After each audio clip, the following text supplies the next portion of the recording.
We're sitting here in a building that is going to become a Luther museum, kind of a show and tell for adults in this area for the year 2017, the 500th anniversary of the Reformation. The Reformation started in the 1500s. It was a world-changing event. It went hand in hand with the Renaissance. Reformation was the reforming of the Christian church at the time.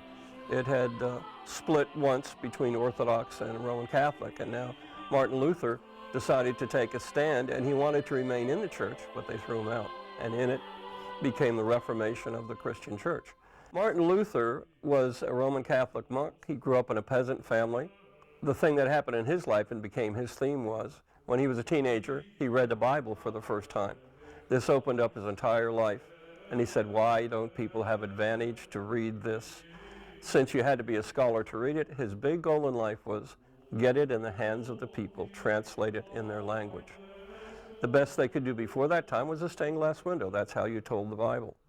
So his big goal in life was get the Bible and get the words that it says in and have the church live by that. Luther was upset when people called themselves Lutherans. He said, I didn't die on a cross for anybody. You need to call yourself, and this is the original term, evangelicals, meaning gospel preaching and teaching.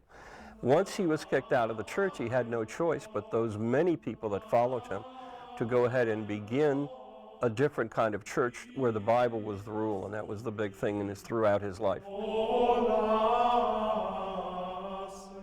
The idea is to take the main events in his life and expose you to as many artists and interpretations as possible, so you actually get into the event and see how they express themselves to understand what happened at that time. We have all kinds of things on CDs and DVDs and books and things you wouldn't find anywhere else because they aren't available anymore. The whole idea is for you to have a visual and hearing experience when you come here.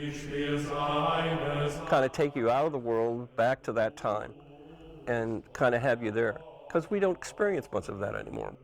We hold lectures here, we hold worship services here. We try to give you an experience what it was like back then.